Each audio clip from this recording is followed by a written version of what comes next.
Hi, Amber. Hey Eric, how's it going? I'm Good. How are you? doing all right. We're in Michigan right now and I'm bracing for impact. I just got a push notification that there's a winter weather advisory. Oh, wow. What does that entail? Like just a ton of snow and slippery roads? I don't even know yet. Sometimes it's just like it gets like uh I know earlier they were calling for it to be like in the single digits, so sometimes it's just like super intense cold. I'm originally from Texas, so I was like emphatically not built for that. Well, hopefully it doesn't last too long. Like I live in Park City, which is, in Utah. It's a kind of a resort town-ish Oh, place. nice. And when we get those winter advisory warnings, at least I welcome them because it means more snow.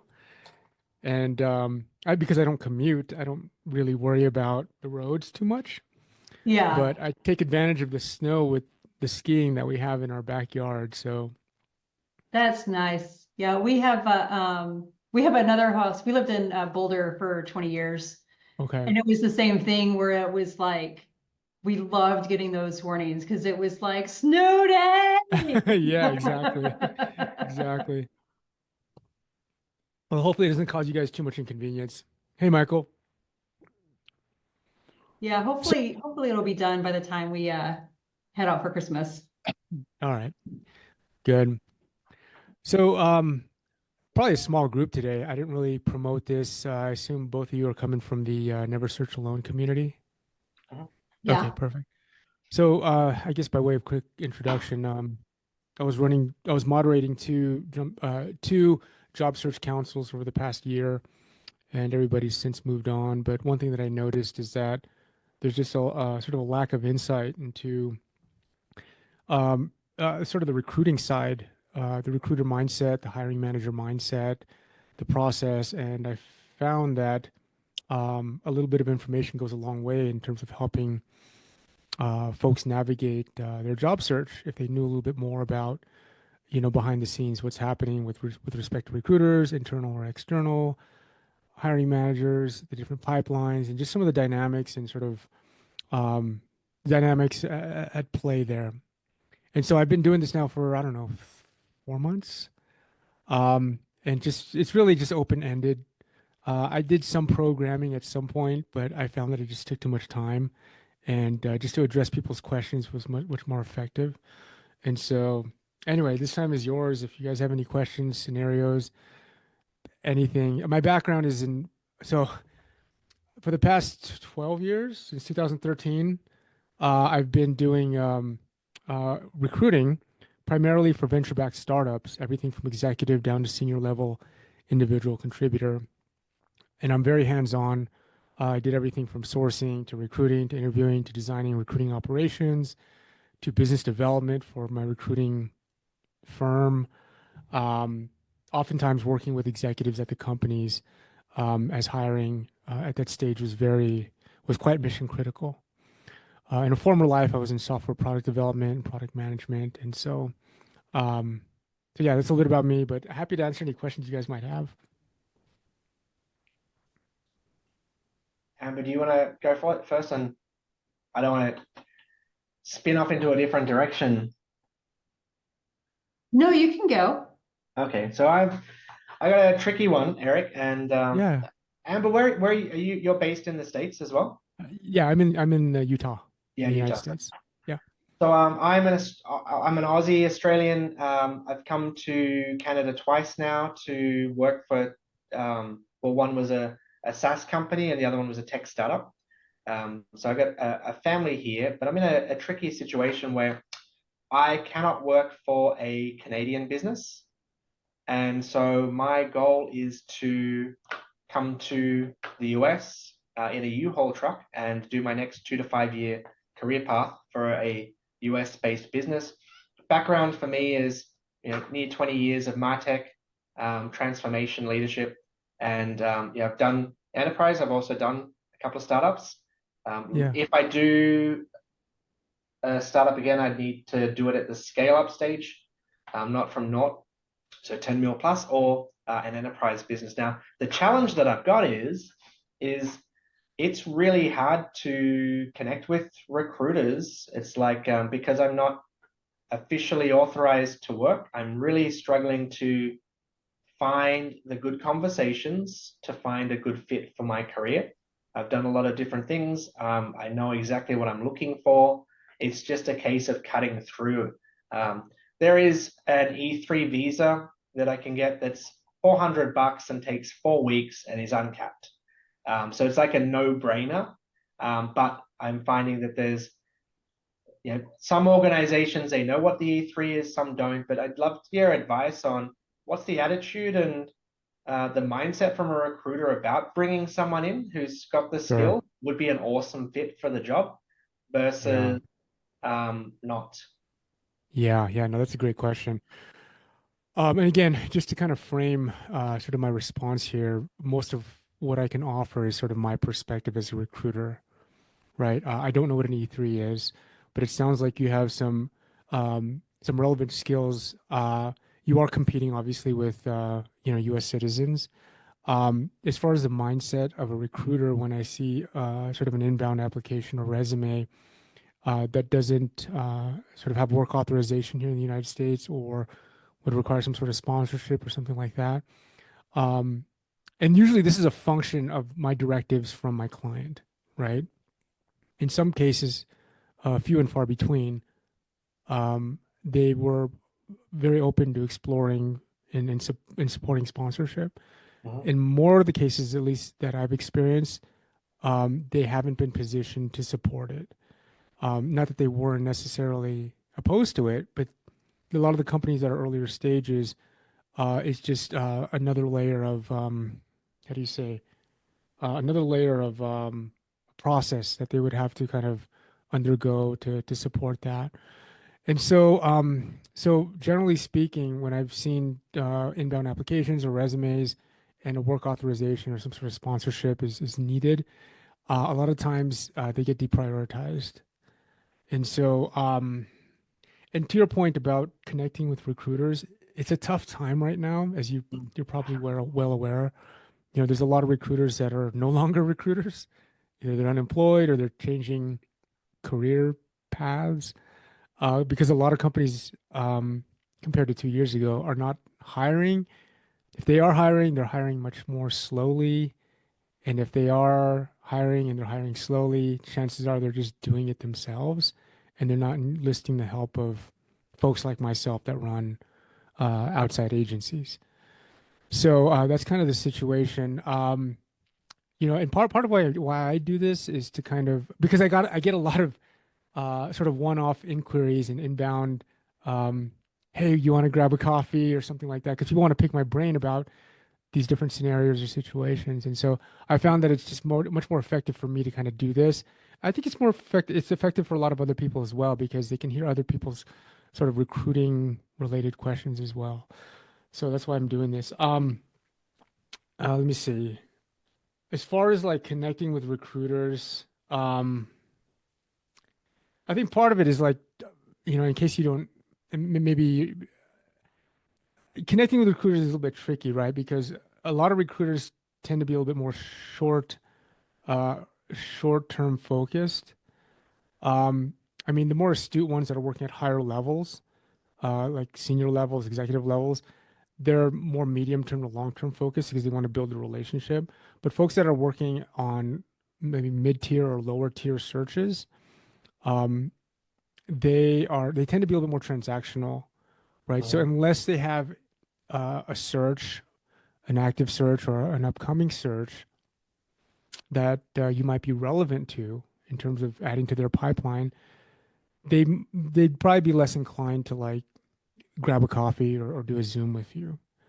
And that's just what I've seen, right? You have to understand what their incentives are. A lot of third-party recruiters. So I'm just in case you don't know, like there's internal recruiters that work for companies, like they work for I don't know Microsoft or a startup, and then there's third-party recruiters, which are also called agency recruiters or headhunters or whatever. Like I run a third-party recruiting firm, an external recruiting firm. So I'm an external recruiter. A lot of time, external recruiters that are working on lower level roles, they're probably less inclined to meet with somebody that's not directly relevant to a search they're actively working on. And external third party recruiters are incentivized to get candidates hired, right? A lot of times they're not even paid until the person is hired, and then there's some guarantee period, right? Retained searches, right? They're more consultative, and a retained search, as opposed to like a contingency search. Contingency search is like they're not getting paid until the person is hired. A retained search is usually more reserved for higher level roles, and the client will pay um, some portion just to get the search started. And so there's a little bit different dynamic there. So it'll be helpful, to understand. And why this is helpful is because if you end up working with a recruiter, it's good to know where they're coming from. Are they are they an internal recruiter, external recruiter? Are they working on a retained search? Are they working on contingency?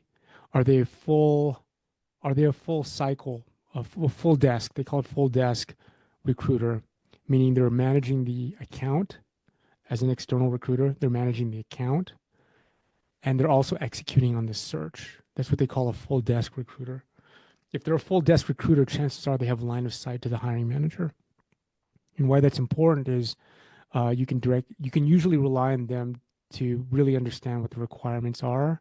You can rely on them to help you in preparation with the interview process because they know firsthand they typically know firsthand what the hiring manager is looking for. Again, in contrast to a non-full desk recruiter, they might just be getting a requisition, often in the form of a job description that's passed to them by the account manager. And in situations like that, a lot of times the recruiters never even talk to the hiring manager, right? Mm. The requirements are just being told to them through an account manager, right? And so they don't have line of sight. So when you ask a nuanced question to the recruiter that's not full desk, they might not have any idea, right? So on that, that's some good advice there, right? So stepping back, you touched on how, it's a tricky time for recruiters at the moment. There's a lot of pressure and shift going on.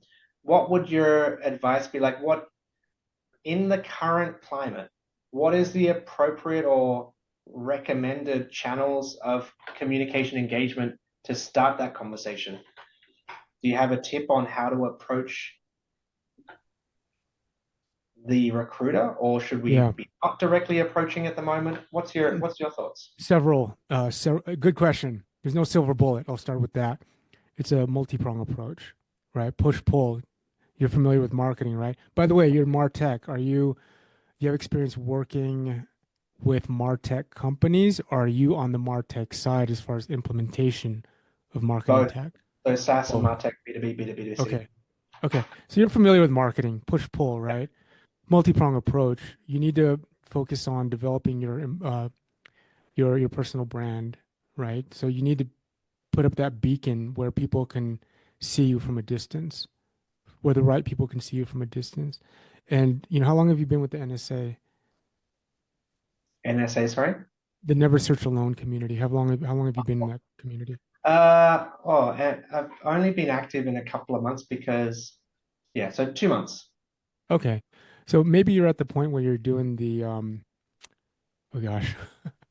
Canada um market fit's done. candidate market fit statement. Yeah. Yeah, right. So there's a lot of value in being hyper focused there, right? I know it's counterintuitive, but there's a lot of value in being hyper focused there and making sure that your LinkedIn profile is reflective of that hyper focus. That way, you can raise sort of that empl- that personal brand, and the right people will see you from a distance and they'll gravitate towards you. So that's one prong. Yeah. Sort of in line with that is sort of developing beyond your LinkedIn profile, well, maybe adjacent to your LinkedIn profile, is starting to create content that corroborates your candidate market fit statement, right? And presents you, and positions you, portrays you as an expert in your craft, right? And then there's other things that you can do there, right? So the other prong, right, is sort of I guess I don't know if it's push or pull, but um, it is sort of reaching out to the people, the recruiters, the people of influence that can get you a conversation with the right person at the companies that you're interested in.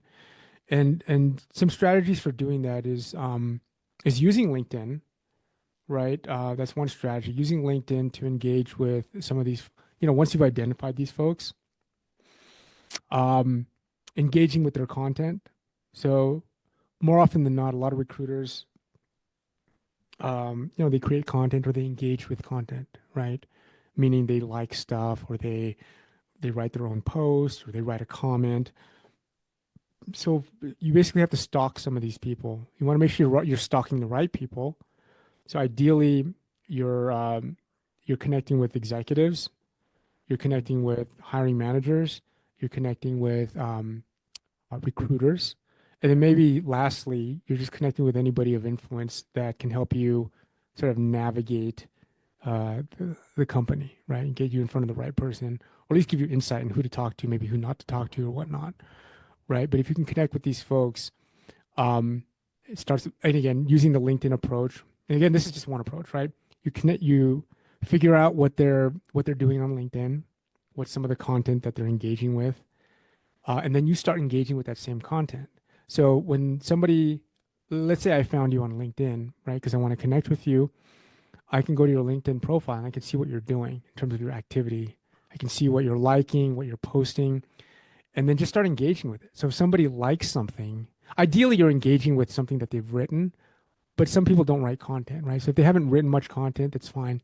But maybe they're liking some content or maybe they're commenting on a post. You can comment on their comment. And when you comment on their comment, they will start to see your name, right? And so it kind of primes them, it warms them up a little bit. So when you do eventually reach out to them, they're not seeing your name for the first time, right? And also when you're going through that process of looking at what they're writing about, what they're commenting on, what they're liking, what they're engaging with, you're getting a sense of what they're interested in, what resonates with them, what's important to them, and that'll create some sort of material that when you reach out to them, you could be much more relevant. When you reach out to them, don't a few things. Don't ask for a job. Don't ask for a cup of coffee. Bottom line is don't ask for anything yet, right? Because and the reason why is because I get that a lot. Mhm. When you reach out to them, make it conversational. Don't write paragraphs and paragraphs. Both of you guys probably get this in your own LinkedIn, right? Service providers trying to pitch you on something. When it's blocky and it's like a letter, you're not gonna. People glance at that and they don't even read it. They glance in and they know it's some sort of pitch, and they just delete it. At least I do, right? I just delete it. But if it's like one sentence or two sentence that's hyper hooky, like it hooks you, like, oh, I read that post that you wrote 2 weeks ago and blah, blah, blah, blah, blah. Like, I'm going to read that, right? So make it short. Like, don't write like you're writing an email when you're reaching out to somebody. Write like you're texting them. Very short, informal, conversational hook. And don't ask for something yet, Mhm. right? You have to kind of just warm them up. And I know everything I'm describing here takes a lot of time and effort, and you just have to be consistent with it. And that's why it's so important to identify the right people to connect with, right? Ideally, you're connecting with people that are active on LinkedIn, meaning that they're actually writing content, they're liking stuff. If you look at the last thing that they engaged with, it wasn't like 5, 6 months ago. It was like 2 hours ago, right? Because they're paying attention to LinkedIn. So ideally, they're active on LinkedIn, right? And then with respect to what kind of recruiters to connect with, ideally you want to connect with recruiters that are in the region, because a lot of recruiters work in geographical regions. They work in geographical regions. They work in specific industries, and they work with specific sizes of companies within those industries, and they often work with specific um, functions or levels of seniority, right? And so, you're in Canada. I don't know where in Canada you are, but let's say you're on the West Coast, um, you you'd probably be more inclined to work with somebody on the West Coast, assuming you want to work on the West Coast, versus somebody on the East Coast in the US, right? So you have to filter and make sure that you're targeting the right, sort of pre-qualifying the right recruiters that you want to reach out to. And again, it's connecting with internal recruiters versus external recruiters. External recruiters are a little bit like they usually have a portfolio of companies that they work with, whereas internal recruiters are typically only working for that one company that they're hiring Mhm. for, right? Well, Um, thank you for that. That's very helpful. I mean, that's just scratching the surface, but those will be my two big recommendations. I don't know if you would know, but that makes me curious too. Like, so if Michael's an Australian, could he work in the US but for an Australian company? I don't know the answer to that. Okay. Yeah. It's a good question. And Michael, you probably know better than we do, given Well, that I know you're, I can work in Canada for an Australian company. yeah, But yeah, that's a good call, Amber. Like that's one of the things that I was considering. Like there's a lot of like when I was in Australia, one of the companies I worked for only really had their customers based in the US. So there's a lot of that, especially with digital. There's a lot of people and businesses. But I think the takeaway I'll take, Eric, is around that sort of social selling and the content creation piece. I think that's a really good valid piece. Um, and as for geographics, a little bit tricky for me because I'm really looking for the right role fit. Like it's a career decision. I'm in a spot where we will move to the location where the job is. So we don't necessarily mind if it's east, west, or central. yeah, yeah. Most recruiters, they do have a geographical bias because that's where their network is, that's where their clients are. So you might do well to find, just to find recruiters or contacts, recruiters that span the geography of the US, right? Yeah, If you're completely open to anywhere in the US. that's really good. Amber, what are your questions? What are you looking to get out of the coffee session with Eric? I guess I was curious about ATS systems and what that's like. So I've read things online about like how you have to be super specific because the ATS will like auto kick you out. But then I was reading some stuff on LinkedIn where somebody had done little like Loom videos where he was like, basically that's job scan trying to sell its services. That's not actually how ATS system, I guess it's not Yeah. ATSs, however you say that plurally, um, work. So I guess I was curious just to hear from you on like what that interface is like and how much of that is true versus not true. Yeah, sure. Um, so in my experience, there's a lot of different ATS systems out there. There are some big ATS systems like Greenhouse, for example, and a lot of these ATS systems are they're actively looking for ways to integrate.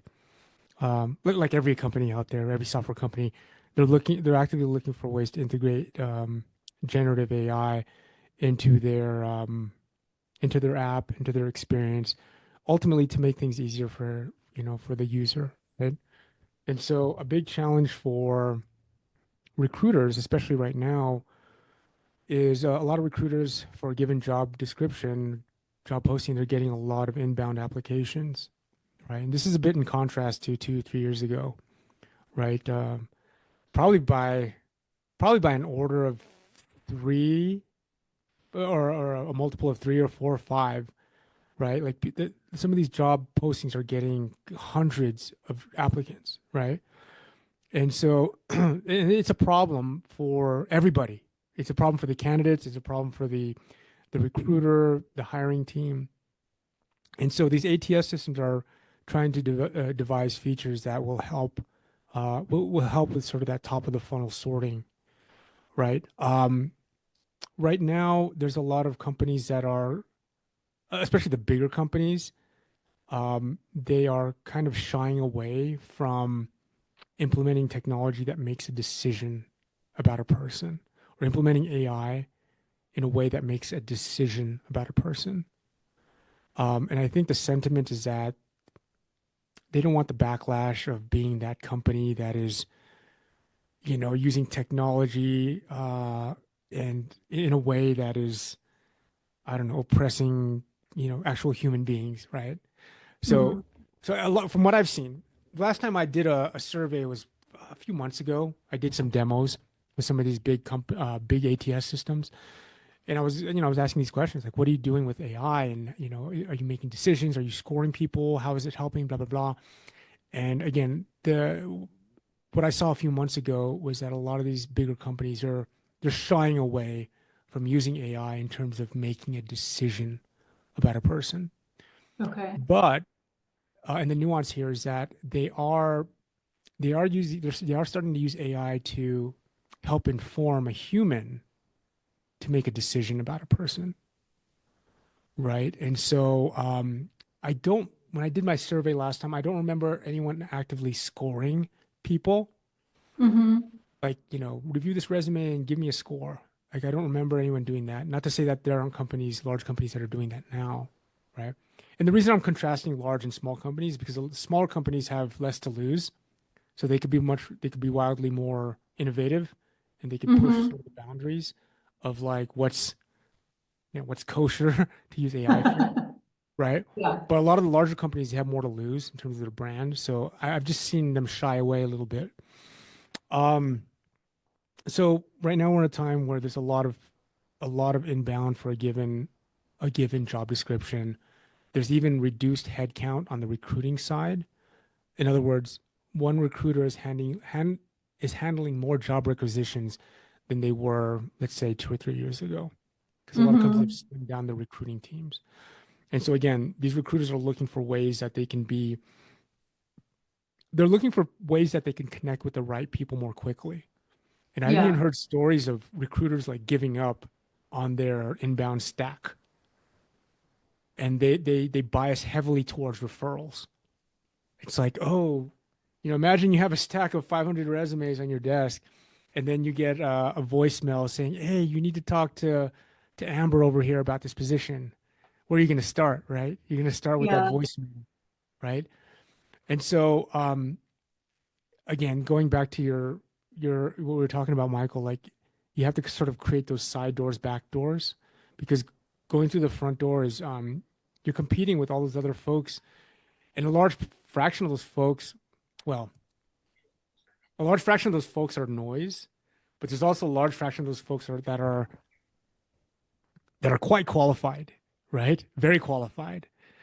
Um, but they might just be relying on applications, right? Because to do the side door, back door stuff, it takes a lot of work, right? You have Hmm. to, yeah. And not to I say got a that, story. what's that? Sorry, Eric. I got a story on that point now, but I've actually also been on the other side of it too, where Yeah. in a role we had to post jobs, and just recently we needed to post jobs in more places, so we syndicated with a third party, and boom, we got all of these applications. We're like, that is phenomenal. It's great, but it wasn't, because the time and effort to even maintain it and keep up with it. And Mhm. what I learned was, and that's, coming back to a job seeker mindset, was these are AI driven applications. There's so many programs out there. You push a couple of buttons and it will apply for you en masse. And I tried it. I Yeah. applied to 700 jobs in like 2 weeks. And two things I learned very quickly. One, it ain't a good option, right? And two, now I've got the issue of how do I manage it? How do I not Yeah. lose the one that may say yes? And it just Yeah. became a nightmare. So I had to turn it off. But it was interesting to feel the pain on both sides. And AI can do a lot of great things, but it can also create more work if you use it irresponsibly. Yeah. It's become a bit of an arms race, right? Because there's a lot of folks that are job seekers that, I mean, there's no shortage of these sort of apps or websites out there that will promise to, sort of give you sort of uh, just sort of volume in terms of applications.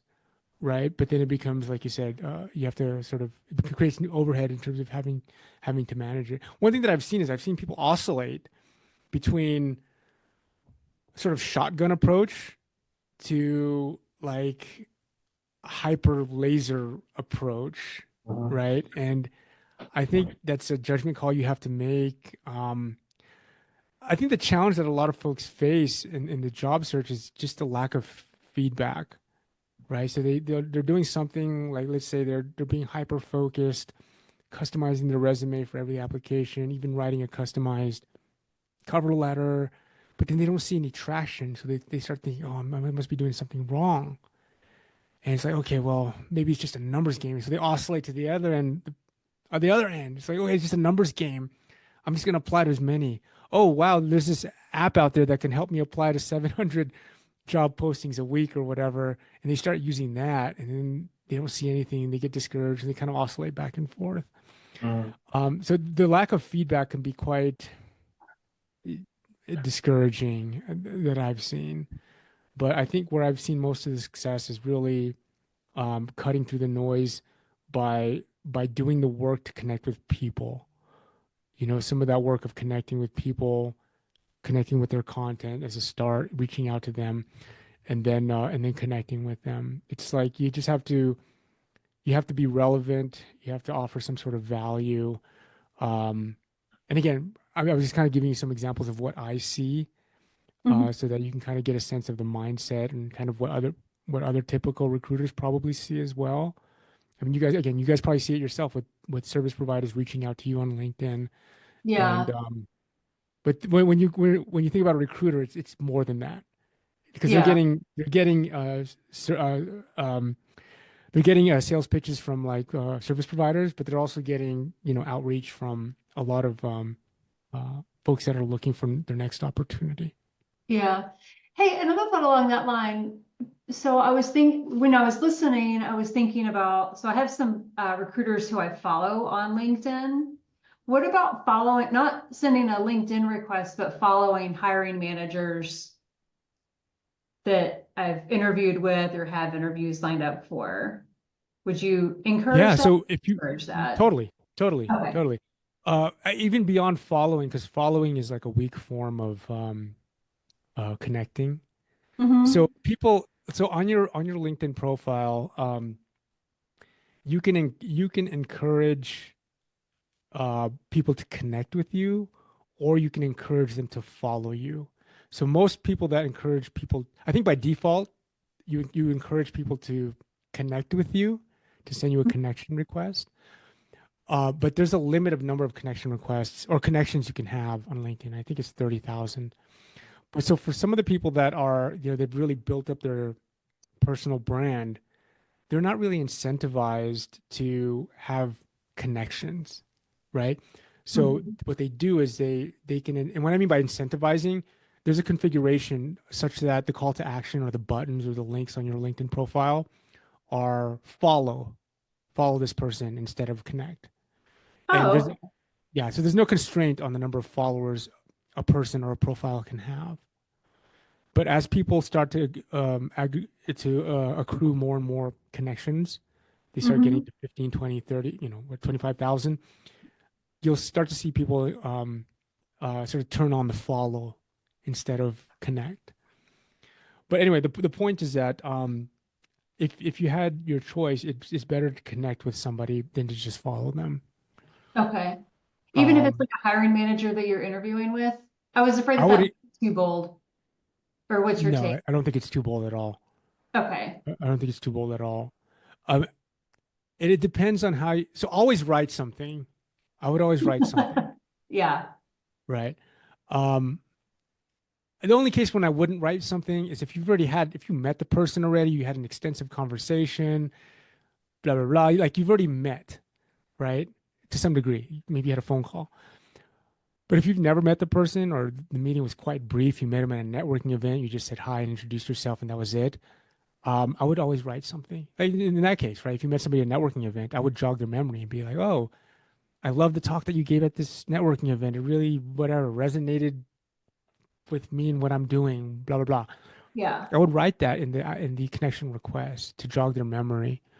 Um, but yeah, as far as connecting with a hiring manager, um, especially if you're already in the mix and you're going to meet that hiring manager, Hmm. I would definitely do that little process I told you, like connect with their content, like their content, comment on their comments, comment on their content, um, and making it meaningful and thoughtful, and then connect with them through a connection request on LinkedIn, and then mention it like, hey, I've met. I like to name drop, not like celebrities or anything like that, but like if you already met with the recruiter, Steve or whatever, mention Hmm. to the hiring manager, yeah, I met with Steve last week and had a great conversation about this. I'm really excited about meeting you as I'm meeting you. We're scheduled to meet next week or whatever. I'm really excited to meet with you and talk, explore blah blah blah, right? That's a really powerful connection request, and it's not inappropriate at all. Okay. Okay. Good to Yeah, know. yeah. I would suggest that, and I think that most folks don't naturally do that. So yeah, Okay. yeah. Cool. Anytime you're interviewing, always try to get a read on what the process looks like and who you're talking with, Yeah. right? And if you can, like, what are they looking for? You know, and to the extent that you could build that relationship with the recruiter, because usually the recruiter is the first point of contact that you have with the company, usually, right? Yeah. So if you could build a good rapport with him or her, look, if the recruiter's talking with you, they want you to be the one, right? So initially they might be asking you qualifying questions, but once you build some rapport and some credibility with them, Hmm. they want you to succeed, right? It's in their best interest for you to succeed. And so most of them will entertain your questions, right? Okay. Most of them will, right? Um, so I would try to leverage that as much as you can. Okay. Awesome. Thank you. Yeah. All right. Well, I got to get going. I'm running a little bit over time here. I'm going to be doing this again every week starting in the new year. But the rest of the year here, just trying to tune out a little bit, enjoy the holidays. So, Nice. Thank you for the time. Hope you have a great holiday as yeah, well. likewise. And reach out if there's anything I can help with. But again, I'll be doing this every week starting in the new year. So I'm happy to help. Awesome. Thanks so much, Eric. Okay. Thank Merry you Christmas. guys. Merry Christmas. Bye. Bye.